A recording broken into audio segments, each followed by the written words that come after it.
Hello,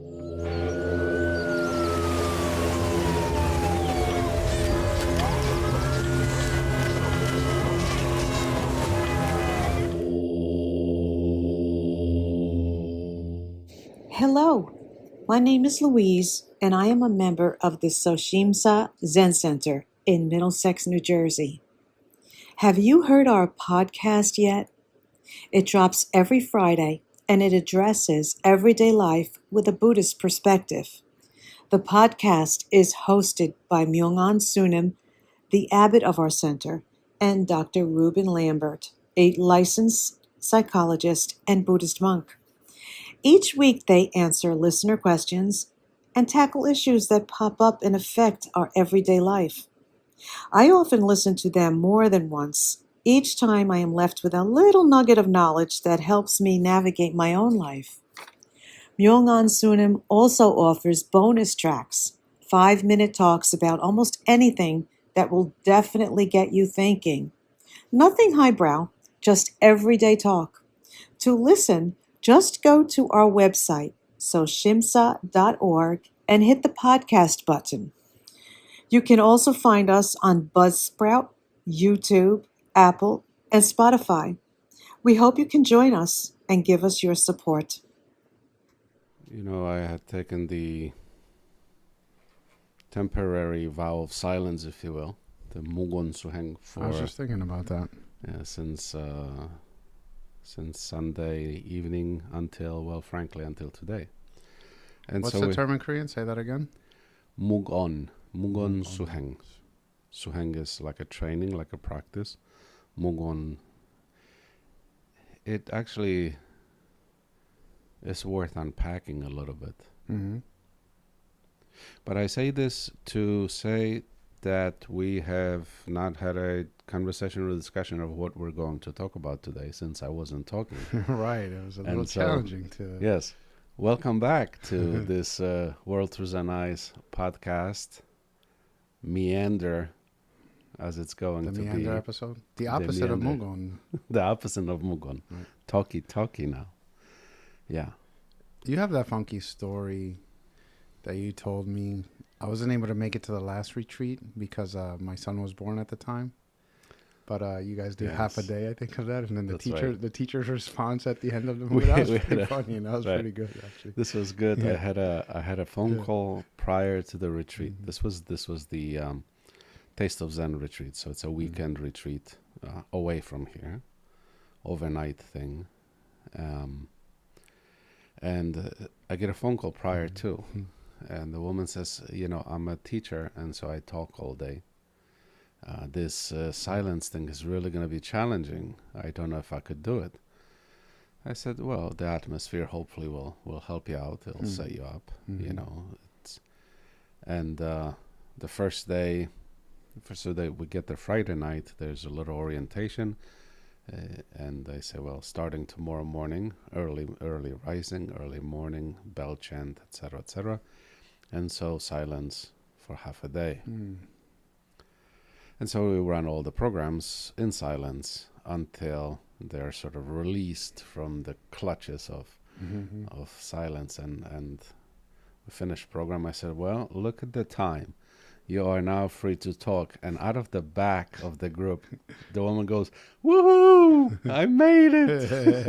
That was like Old Faithful, a geyser erupting. It was just building and building. The pressure was building and then release. Yeah, and it was just, you know, it was perfect because everybody just broke out into, a cackle and a guffaw and laughter all about.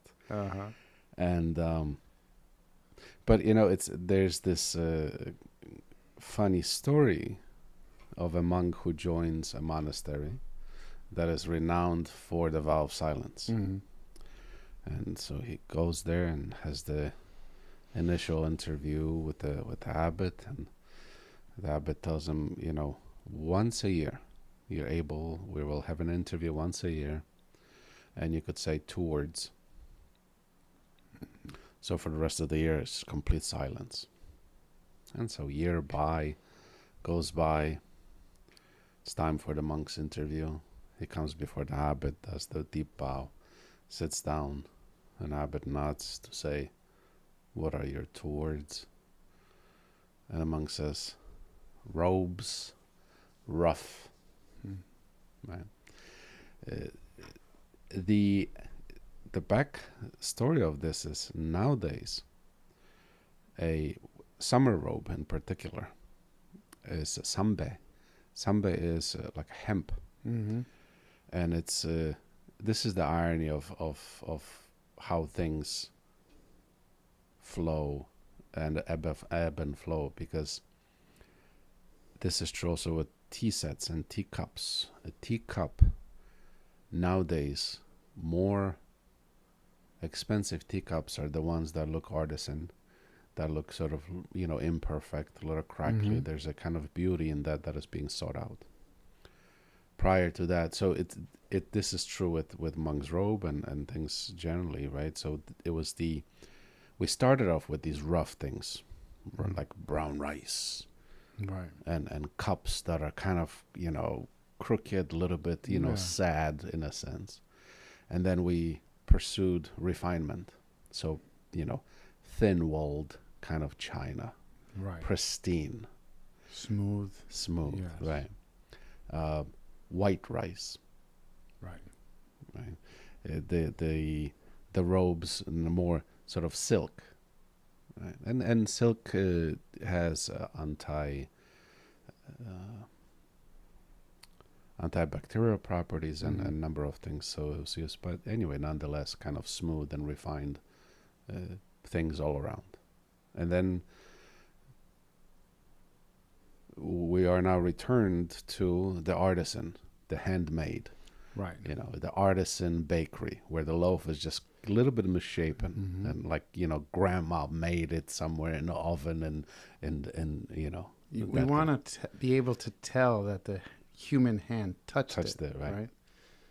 And teacups, same thing. Teacups, the imperfect ones, the little bit kind of cockeyed ones, those are the ones that are expensive.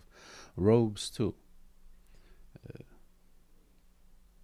I believe, I don't know what the current, because I had looked into them, they're supposed to be really fantastic for summer. They're breathable. I mean, it's linen, kind of linen-esque, but I can't afford them, which is insane, right? That monks couldn't afford robes. But anyway, so that's that. So we went from rough robes to refined robes, back to rough robes, and back. And so and that's why the monk after the year in monastery says robes rough, right? Because the color, it's even the old school wool used to be sort of itchy. Right? Sure. Now it's the refined, and now it's all nice. And I remember seeing those robes. What are they called? The ones that are really like almost see-through. yes, I remember seeing those at Ilbongsa. Yeah. It was a very hot day. It was like 100 degrees in the shade, and the Kunsunim there, I think the abbot of the monastery, he was doing a 100-day prayer service for Kwanzaa, so the Bodhisattva of Compassion, and he was doing it outdoors. Right, there was and a statue. My goodness, it was hot. Yeah. But when I saw him, he was wearing those robes, right? And they looked like almost like the air can flow in and out of them. Yeah, they're called samba, and traditionally, long time ago, even thinner than nowadays, there was almost like this. It's difficult to describe in words, but these things that held on to your forearm, and it sort of had like almost like scaffolding from very thin bamboo strips, so that the clothes does not lay on your skin. So just, you get like wind tunnel. Yeah, so it doesn't stick to you, yeah. Anyway, so this monk had ear in, and he has his two words with Abbot, and he says, robes, rough. Abbot bows, he bows, off he goes. Perhaps the abbot tended to the needs of the community and maybe got him at least a collar. There's like a thing you put on a collar that makes it softer. Year 2, another year goes by. the monk presents himself before the abbot, does his deep bow. Abbot nods as to say, "Give me your 2 words." He says, "Bad, hard." Abbot nods, off he goes. Think about it, really, it's probably the bad hard came first. Right? Knowing sort of how human beings are. Year 3. So 3 years in, this monk has been in this monastery practicing. Year 3, time for the interview. He presents himself before the abbot, does the deep bow, is invited to sit. Abbot nods to say, "Give me your 2 words. Food called." Abbot nods, right, but sort of makes a gesture to say something. Doesn't say anything. Year 4, the monk comes before the abbot, prostrates himself. Abbot nods. As the monk opens his mouth, before words come out of his mouth, the abbot stops him and says, "Get out." Right. And shocked now, he says, "What? Why? What?" He says, "All you do is complain." Boy, he say out of 2 words a year, Right. he saved those 2 words For complaining. just to make a complaint. It's such a splendid story. Oh my goodness. Mugon practice, the observance of silence, is not really simply don't talk. Right. It exposes to you, and when we do retreats, we see this. It exposes to you the constant, incessant murmuring going on inside. I love that word, murmuring. That is just splendid. Really, You think you're quiet. it's a noise. Murmur. It's like, but it arises almost. You think you're quiet. You think you're quiet. But No. then there's noise that comes out of that. Right. It's like your refrigerator That when the fake motor quiet. comes in, Yeah. hums, right? But you Yeah. don't think about it. Yeah. Murmur. Yeah. So our minds murmur incessantly. And Mugon practice helps us to become more aware of that. It filters. The talking bit is really the most superficial element of Mugon. In fact, 2 times during my silence for this week, I had a tea with the abbot, and obviously we had a conversation. And I'm pretty sure there are people who there was kind of like a spillover. A person was leaving, having had tea with the abbot, while a participant of another program was coming in, and they heard me talk, and then they kind of later look, and I had around my neck a thing that says I am observing silence. I'm Mugon Suhaeng. And I'm sure they've thought to themselves, wait a minute, I just heard him talking. Of course, our Suhaeng cannot deprive us from tending to the needs of the community. And so I've suspended the Suhaeng for the needs of people who needed advice and needed to talk to me. Sure. Yeah. So it's not some, weirdo things like... it's not this kind of dogma Right. If you run see over somebody, your karma you're thing. doing that, right? Yeah. This is again a misconception by many people, or a how do we say, a misconstrued understanding of religious practice. You're undergoing the practice of silence, and this becomes a chipchak. This just becomes a blanket over your whole life, right? And then someone falls, and they say, call for help, right? And you see, let's say, a police officer across the street that can get ambulance there in 2 seconds. Right. And what? You're going to be there all righteous? Miming or all I don't auspicious? speak. I don't speak at this Right. moment, right? That's I'm not seeking true. enlightenment. That is not the true bodhisattva path. Right. Right. So I completely understand where you're coming from, and I hope our audience can grasp this concept where, not for you, right, you suspended your practice for the benefit of enlightening those who are in need.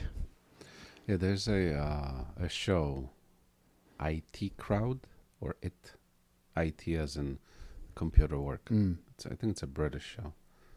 And one of the gentlemen there, these two guys are cast into the bosom, like the basement of this large corporation. They're IT guys. And it's a comedy, and a fire breaks out in that little office. And one of the guys sits down as he sees the fire beginning to get more and more, and he starts writing a email to the fire department. Dear Chief, no, that's, and he goes through a number of kind of thing, and finally he goes, help. He types it into the, sends an email. So it's kind of that thing, right? It is. Well, I think within the confines. It is a living, breathing philosophy, right? Right. Robust. And if you are going to make, a drastic kind of like a vow of a thing or whatever practice, you make it within the context of existence, right? If you are going to say, take a vow of silence that renders you unable to provide a teaching or advice, etc., then you position yourself so.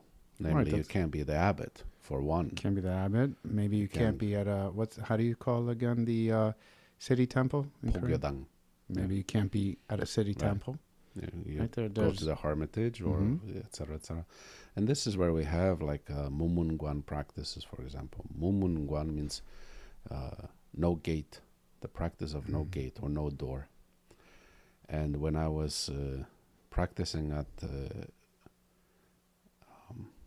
Namguk Sonwon, the Zen Center in Jeju Island, on Jeju Island, about halfway up the Hala Mountain. The Hala Mountain is a volcano, really. And so this monastery was located about halfway, I think. And there was a area that was secluded and no trespassing. And the only reason why I was able to see what was there is because I was a hengja at the time, so I was practicing. I was a student and training. So one of our duties was to bring the food to the monks who resided at that building. And essentially what it was is it was a building with rooms built into it, flanking the four sides, and center there was a large room like for together practice or whatever it is that they did. But essentially what this was kind of were cells of each individual monk who lived there, and there was a vow. It reminds me of like office cubicles. It was with roofs almost on them. right, but they're closed off. Yeah, Closed off, they're closed off room. So from the center, you enter into the building through a main door. There's the big central room, and then on all three sides of it are little cells with a door. The outside of the building has a little trap door for each room. So you open the little door, you slide in a tray of food, and then later on in the day we pick it up, and sometimes they would leave a little note to say, they're requesting, let's say, honey. They weren't feeling good or whatever. There was a 3-year waiting list to be able to live in this is a 1-year confinement, kind of self-confinement type of thing. And more drastic Mumun-Guan things is a 1,000-day thing. So they have a room, fenced off little walking area, maybe 12 feet by maybe 20 feet, a little backyard. It's fenced off from 3 sides. You have the sky, and so sometimes they would plant, sometimes they would go out there to exercise or meditate, what have you. Same idea. Food is delivered daily. So unless you've organized yourself in that way, you have to maintain also that responsibility that you have. Let me swing the pendulum in that direction. So if you've decided to commit, have a serious commitment to, what's it, say in Korean again? Mugon Mugon Suhaeng. practice. And you've, let's say, metaphorically speaking, signed the contract. These are the rules in which I'm going to follow. I'm going to do it for this certain amount of time. At this monastery, I've cut myself off from my daily life and daily responsibilities so that there's no negative spillover onto anyone else. None of my responsibilities will have a negative impact on the people in my life. Then you have to adhere and follow to that with rigorous suhaeng, right? Action and purposeful action. And I have a funny story that kind of highlights. So wait, hold on. Go ahead, because go ahead. the Mugon Suhaeng is the silent one. The silent, that's what I mean. Silent. You're talking about silent, or you're talking about Mumun-Guan? No, silent, a silent okay. practice, right? So Mugon, yeah. Mugon, right? Because our Unsanim, our teacher, told us a funny story about Nojangnim, right? They would do traditionally an Ango, which is a 100-day retreat that dates back to the time of the historical Buddha, Sakyamuni Buddha. They do 2 a year, one in the rainy season, one in the hot, dry season. And the tradition in Korean Zen is that you have to make it to a monastery by the first day. Otherwise, you can't get in. You register, right? And then you're homeless, essentially. Essentially. And so, Unsanim was there as a young monk with Nojangnim, his teacher, our grandfather teacher. And there was a monk that joined them for the 100-day retreat, and it was a Mugon retreat, and you could not talk. And it was something that they strictly adhered to. And so one of the things that people do to avoid having the desire, right, to speak is don't look at the person in the face, right? Because once you look at a face, you make eye contact. It's almost like nonverbal communication might spark. And this actually an exchange. I have a sort of funny picture with Unsanim where we went to Korea.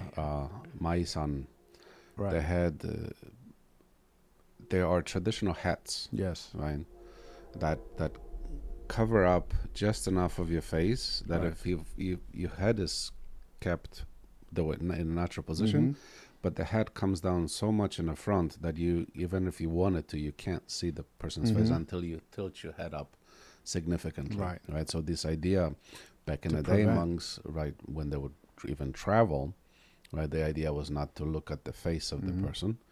You're sort of in a room almost, still, you see their feet, you see their body, and but you could just go on about your business, kind of, even though you're traveling meditation kind of thing, that kind of thing.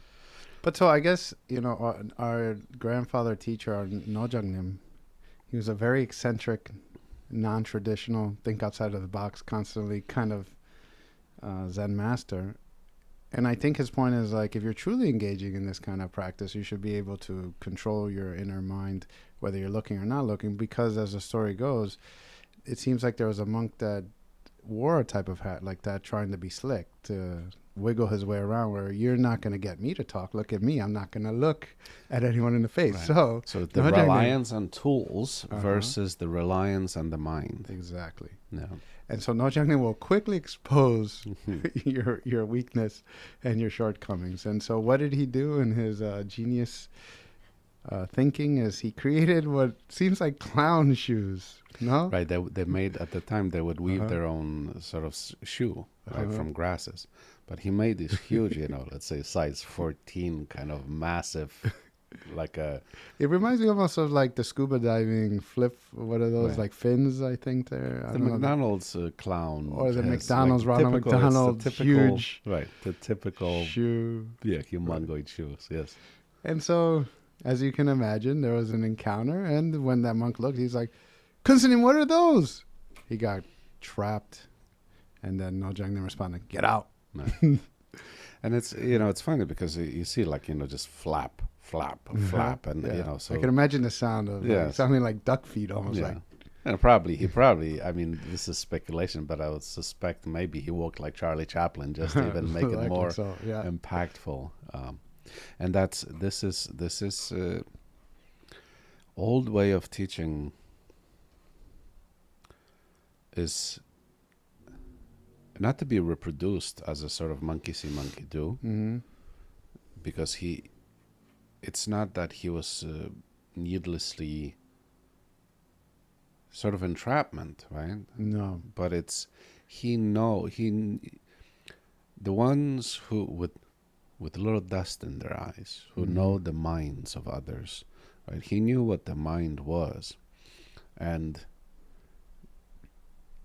this seems cruel maybe to our Western way of thinking and things of that nature, but there's a these are compassionate driven actions. And you know, another time a monk's observing Mugon and Nojangnim sweeping leaves and dust and just throwing everything onto his shoes and onto his, you know, and the monk has a rise of emotion, perhaps maybe upset. Sunim, goodbye. See ya. See ya. Right. This is for me a true Zen practice, right? What's that old Zen saying? It's an experience outside of the scripture, a direct pointing to the mind. It's like a finger pointing to the moon. Don't focus on the finger, or you'll miss all the heavenly glory. You could read about these things all day long, but this was a true Suhaeng experience. Nojangnim exposed to you an area, like a crack in your mind, an area in your mind where it needed refinement. It was a direct highlighting of the weak point in your mind. If those monks had munsasu, if they contemplated the experience, then that was a beautiful teaching, a golden opportunity to, right? If there's a leak in your roof and you don't know where, and then a plumber comes in, a roofer comes in and shows you where it's at, like, you can put an end to it. Well, right? You can now patch that up. It is I think it was Mike Tyson, right? Famously says that everyone's got a plan until they get punched in the face, right? So it's very difficult. I mean, we're to sit on a sideline and imagine what I would do. Right? I mean, this is modern times. We have to a degree, refine and change the mode of operation. But when there's a time in the student's development where these techniques are absolutely a must, because there's a time when we need things explained and verbalized and you know, pangpyeon, the way of explaining things, and then there are times when that kind of thing just cuts through. That has to be cut through. I'm sorry. That you know, the teaching must be nonverbal, almost wordless. Experience speaks louder because you never forget the thing on your skin, and so that kind of thing. Yes. And so Mugon, you know, the practice of silence is not only the not talking bit is the most superficial and juvenile, really. Like I said, there's observation of the murmur, and then also the content of the murmur. How much unnecessary stirring of the mind does the mind do? The complaining of the monk about clothes and food and bed and all those things in that story are not only funny. If your mind is in a complaining mood, that's, you know, what it illustrates is, you know, a year. So you must imagine that for a year, this monk has been brewing up a singular point of complaint of all the things going on in your day-to-day minutiae. Because monastic living becomes just living, right? When we romanticize the setting of when I, you know, in a monastery, and this and that, I would do such a thing, and I would do That's this. the and movie that. fantasy that we create. Yeah, How you nice watch the would movie, it there's be? background music, Yeah. and you think to yourself, And it's 5 minutes. I would be enlightened, Yeah. immediately. Uh-huh. Had a not one of our members, but a woman who, from time to time, came by just to sit and meditate. And she had gone on some retreat and came back and said, I'm going to India and I'm going to throw myself into the practice. And do you have any advice? And, we had a conversation. I asked what sparked it. And so she said when she went to the retreat, the teacher, I don't know if it was a monk or what, has been practicing for 30 years or whatever it was, and they said that enlightenment eludes them or something, and this young woman said, oh, I would just kill myself if I had to, this sort of really kind of a big declaration of a immature practitioner who thinks themselves, what have they been doing all this time, and this and that. This kind of thinking of the simplicity of post enlightenment, the expressions of simplicity are that ridiculously simple. Mm-hmm. The masters would say, it's as easy as touching the tip of your nose. And post enlightenment declarations of such are different than a juvenile practitioner making such grandiose declarations. It is the building blocks, and if not already rooted, ego of the practitioner who's gone to, mind you, one retreat, and they think to themselves, oh man, if I was, it really not right. But it is our, human nature, we could say, and modern times are going to produce ways of thinking that are going to need different ways of dealing with. I do have Really fast, you also, I know in the past, have done, I think, like half-day retreats here at Soshimsa. Yes. Starting early in the morning, where people do engage in the practice of Mugon. Right, so that is available. We haven't done that in a while. Actually, I don't know if we've done it here at this location.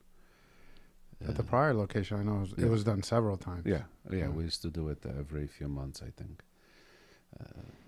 So it can be done at a retreat setting, which we have done, and we can also do this type of practice here for our members or people that want to engage in that type of practice. Yeah, it is. The other element of Mugon is, I want to sort of just make a little disclaimer of warning of taking up practices on one's own, right? And what we sometimes have is a person finds that, this thing speaks to me, and they just go ahead and kind of mimic the thing, and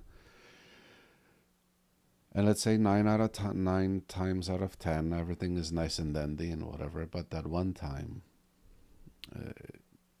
there is a danger of spiritual practice out of context, or when the practitioner is not primed or trained or what have you. I remember when we moved from Warren, then we had almost a 2-year hiatus, right? Before we were in Plainfield. In that time of inactivity, one of our members, who was a member at the Warren location, and then we were sort of in a dormant state, went and took precepts at a different temple.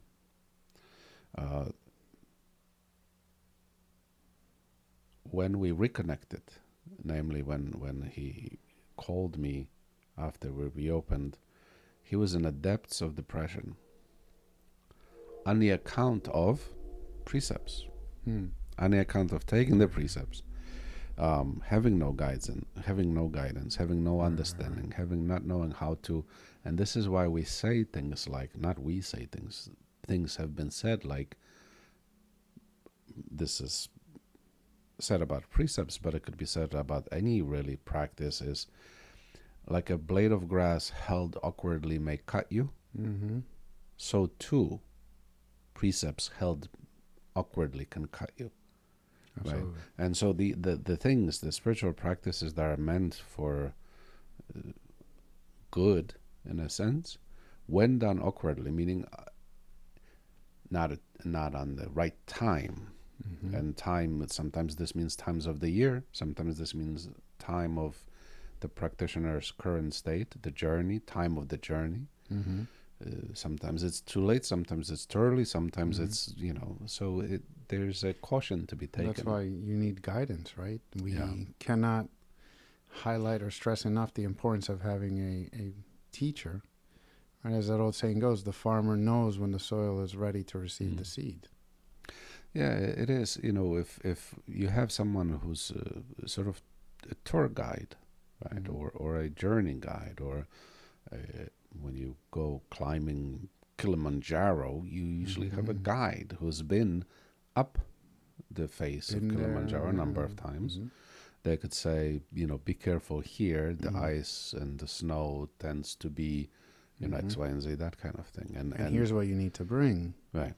And when we take up a practice, this seems banal and kind of, it's just a thing. It's just what wrong or what bad could come out of it.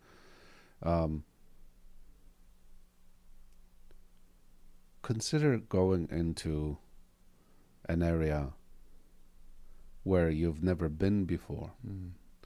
The fantasy of it, like we said, the fantasy of it may seem, that's going to be X, Y, and Z. And this isn't to say, what it simply says is that we have imagined a thing before arriving. And we've taken a journey to the moon, and we're able to calculate the trajectory of the spaceship and the landing and all of this, and we were able to calculate all the things calculable from here, from Earth, to the location, but no one was able to calculate or foresee just how deeply the boot of the astronauts sank into the lunar dust. And this is a very much similar situation. We take up a practice, everything nice and dandy, we calculate, but we're calculating from where we are. Someone gone and come back and say, hey, I'm interested in going to the moon. I say, well, just so you know, such and such will be your 3 experience inches, 4 inches potentially. deep into you need to have such and such footing. Right. So that's the similar thing. Yeah. We do have a fan mail that addresses or asks, we've done 2 episodes of karma, and so this came out of it. Maybe a suggestion. If there's generational karma, how is that fair? Do we have to pay back karmic debt that our predecessors accumulated? How do we make up for someone else's deed, whether good or bad? Thank you. Okay. And the fairness bit is, we have to remember, we try to cover as much ground as possible in terms of the karma and the principle of it in the 2 episodes, and the intricacy of that spider web, or the web, but we could say spider web, the intricacy of it must be remembered when thinking of it. We had so many elements of the hyonin, hyongwa, hyonin, mungwa, on top of the table, under the table, all those things. Then we had the past and the fruition, the time of the fruition, etc., etc. So when considering all of those things simultaneously as factors, as playing factors, what we, in shorthand almost, call a relationship that we have to anything, we call that inyan. And inyan is we could say a relationship to something. That is to say, you and I have inyan, right? We've been friends for 1,000 years. Few of those years in this life. Yeah. And but also that chair you're sitting on and the chair I'm sitting in, we have an inyon to it too. I mean, there are numbers of them, and this could get so complex, right? So, but the understanding is simply this: we are so intertwined and interwoven into existence that is around us. This microphone I'm speaking into, why this one? Why there were thousands upon thousands of these microphones made. Why this one is in front of my face? Why this one? Why not the one you're using? Right? So all of those things are really an intricately woven tapestry, and these roots and threads connect the way that rivers, if you will, of flowing water might, one water and a little offshoot of it will flow into another river, etc., etc. So this kind of tapestry, interwoven, all things are interwoven in that way. And so the thing to remember when thinking of karma is, let me see, just want to get the verbiage here. If there's generational karma, how is that fair? Well, the parents that we are born into as our parents, there's a karmic connection to those two people. Between those two people, there's a karmic connection. And that is a two-way street in all directions. That is to say, sometimes we are born, there's a such thing as a sort of revenge birth. Right? When we're born on a kind of karmic revenge trip where we're, take revenge upon someone that has done, consider the lifetimes upon lifetimes of interaction between beings. Karma and its cause and effect, all of that kind of thing. So we have the parents that we have is because it's karmically, it's an inyan, it's a karmic relationship. Those parents have us as children because it is also their inyan to us. If you have siblings, etc., etc. So think about it. You have the mother and the father, and then you have the, let's say, a son and a daughter.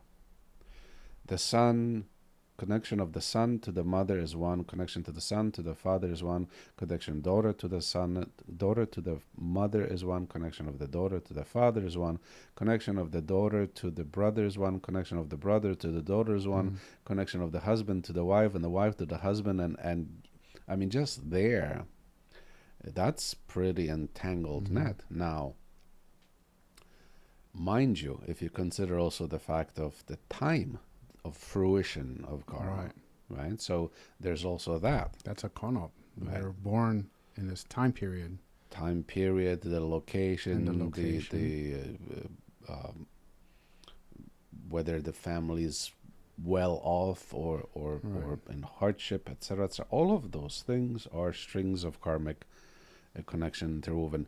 We must be aware of oversimplifying this because of that. And so to think of it as fair and not fair, it is absolutely fair because it is made by us. These relationships and connections are made, they're forged by us. Forged by us not necessarily in the single lifetime, as we've talked about, right? So think about each lifetime. Let's say 5 lifetimes ago, I and somebody else had a relationship. Let's say we produced offspring. Let's say the next life, there's another correlation, another connection, and then the next life, and there's this thing, and now 5 lives later, I am married to, or I have an offspring of sorts, and there are various layers of connection still existing from that time. How is that fair?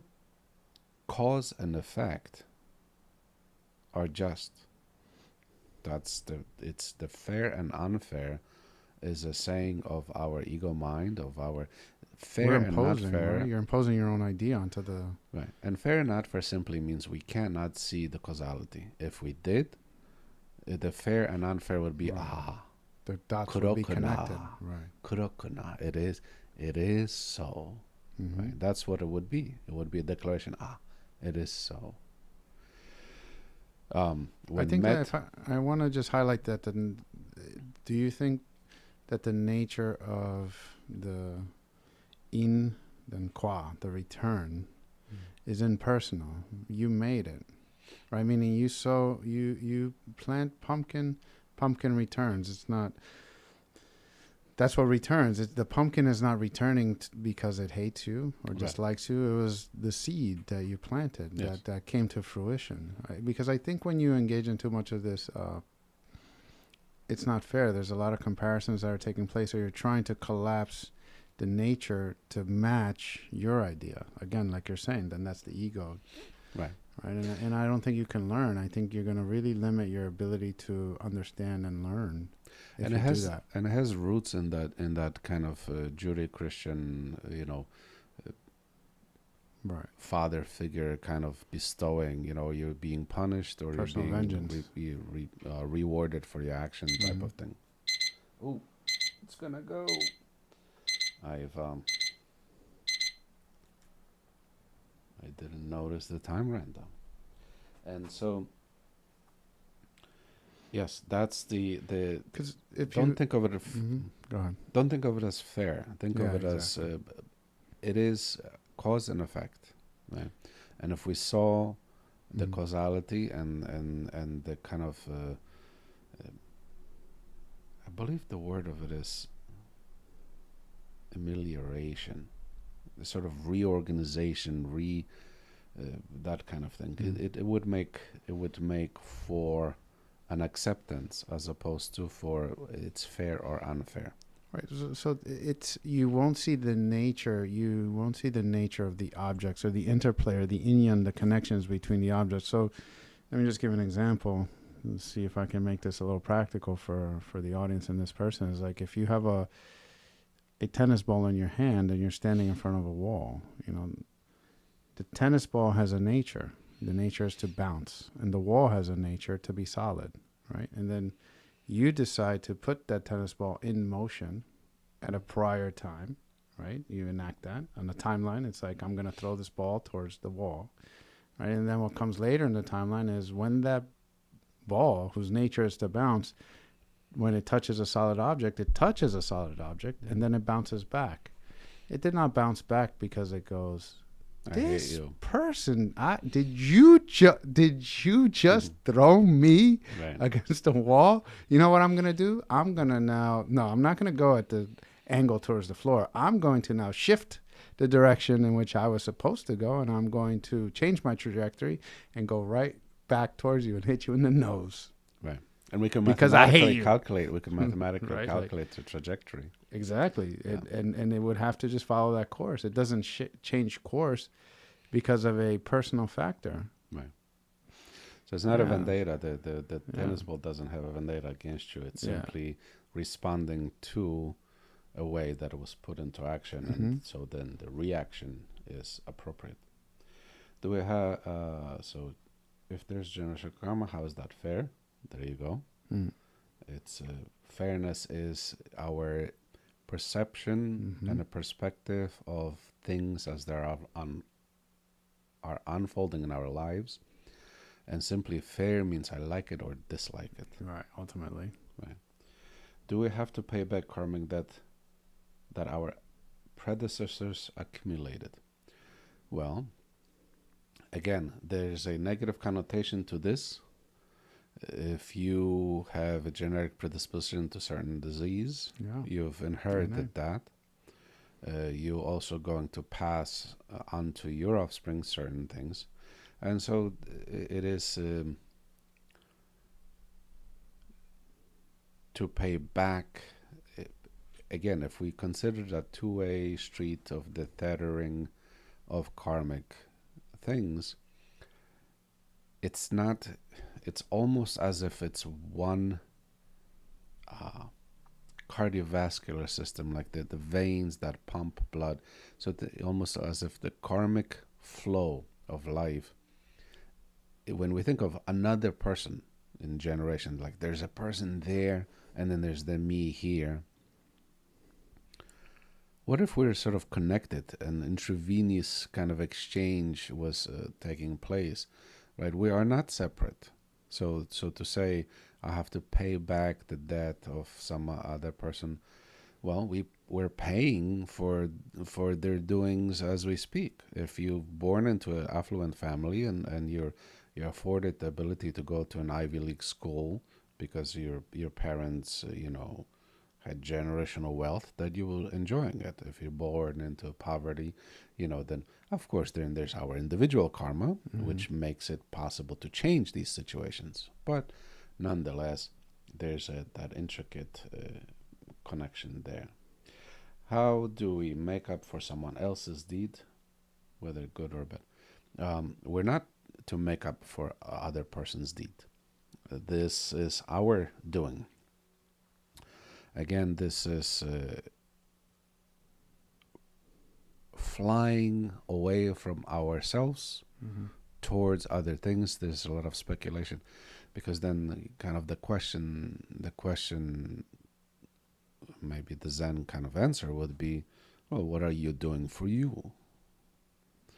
And that's the thing. We work on ourselves because we have this. This is why the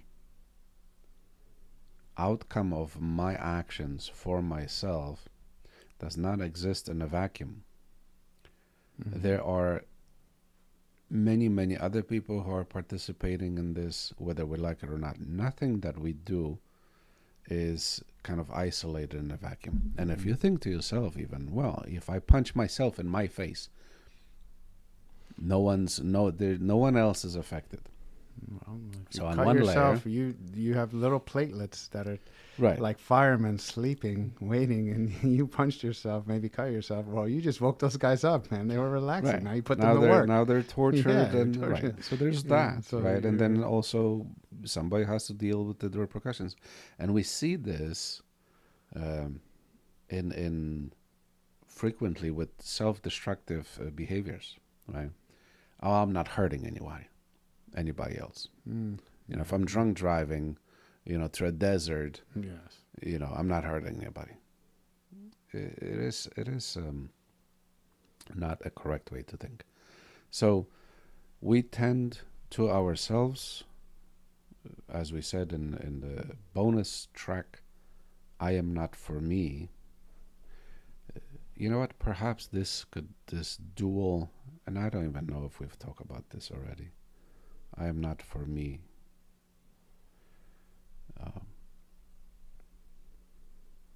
Anyway, things to think about for the future, perhaps. Sure.